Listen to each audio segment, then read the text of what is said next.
পিকে magic food ফ্যাক্টরিতে তোমাদের সকলকে স্বাগত জানাই। আজ আমি নিয়ে এসেছি কয়েকটি কিচেন ট্রিক্সগুলো একেবারে ইউনিক, না দেখলে বুঝতেই পারবে না। এইসব ট্রিক্সগুলো জানা থাকলে তোমাদের প্রতিদিনের কাজগুলো খুব সহজেই তোমরা করে নিতে পারো। তবে চলো দেখা যাক, এক এক করে আমি ট্রিক্সগুলো তোমাদের দেখাই।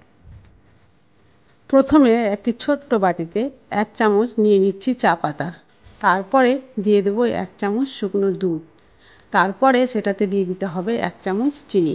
মানে যাই আমি দিই, চিনি, দুধ, চা সব কিন্তু সম পরিমাণে লাগবে। তারপরে সেটাকে আমি মিক্সার গ্রাইন্ডারে ভালোভাবে গ্রাইন্ড করে নেব। এখানে আমি কম করে দিচ্ছি, তোমরা সেটা বেশি করে আমরা সাধারণত সবাই চা খাই এবং বাড়ি থেকে খাইতে যখন ঘুরতে গেলে আমাদের রাস্তায় কাজে করতে হয়। আরেকবার আমরা করে না এইভাবে দেখতে চাই তৈরি করে সঙ্গে নিয়ে নিই, তাহলে রাস্তায় থেকে গরম জল করে আমরা সেই চাটা নিয়ে নিই। আর হ্যাঁ, তোমরা যদি এখনো অবধি আমার চ্যানেলটি সাবস্ক্রাইব করে না থাকো, তাহলে প্লিজ চ্যানেলটি সাবস্ক্রাইব করে পাশে থাকো আর ট্রিক্সগুলো দেখতে থাকো। এবার চলে আসছি পরবর্তী ট্রিকে।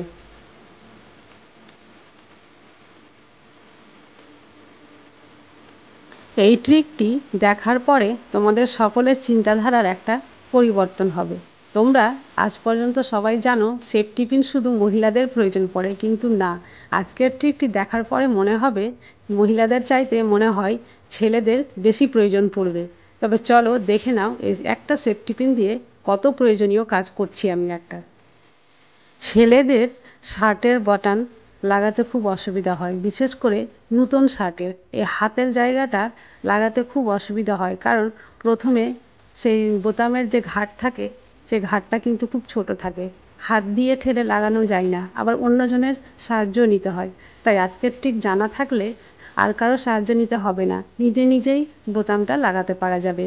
দেখো কিভাবে করছি। সেফটি পিনটা প্রথমে এই বোতামের মধ্যেখানে আটকে দেব, আটকানোর পরে ভালোভাবে মুখটা বন্ধ করে দিতে হবে। এবার সেই সেফটি পিনটা সেই ঘাটের মধ্যে ভরে পার করে দেব, আর আলতোভাবে একটু টান দিলেই বোতামটা কিভাবে ওখানটায় সেট হচ্ছে এটা একটু লক্ষ্য করলেই বুঝতে পারবে। আমার মতে এই ট্রিকটা বাড়ির ছোট বাচ্চাদেরও শেখানো উচিত, যারা সাধারণত স্কুলে পড়ে। ওরা শিখলে নিজেরাই কিন্তু নিজের শার্টের বোতামটা লাগাতে পারবে, এই বোতামের জন্য মাকে আর বিরক্ত করবে না। চলে আসছি পরবর্তী ট্রিক নিয়ে, যে ট্রিকটি হলো সবচাইতে ইম্পর্টেন্ট ট্রিক। এই যে আমি এখানটায় সাবান খুলে রাখছি, এই সাবান দিয়ে কি করব চলো একবার দেখে নাও। আমাদের বাড়ির দরজাগুলো অনেক সময় আওয়াজ দেয়, খুললেই আওয়াজ দেয়, লাগালেও আওয়াজ দেয়। আর এই আওয়াজটা রাত্রেবেলা অনেক বেশি হয়ে যায়, দিনে আমরা অতটা বুঝতে পারি না।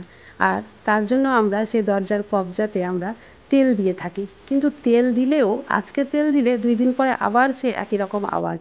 আর রাত্রে ঘুমের খুব ডিস্টার্ব হয়, রাত্রে ঘুমিয়ে থাকলে এই আওয়াজ হলে ঘুম ভেঙে যায়। তার জন্য আজকের যদি এই ট্রিকটা ফলো করো তাহলে আর ঘুমের ডিস্টার্ব হবে না। এই যে সাবানগুলো দেখলে, এই সাবানগুলোকে দরজার এই কবজাতে ভালোভাবে ঘষে ঘষে লাগিয়ে দেব। একবার এই পাশ থেকে লাগাবো, একবার পিছন সাইড থেকে লাগিয়ে দিলাম।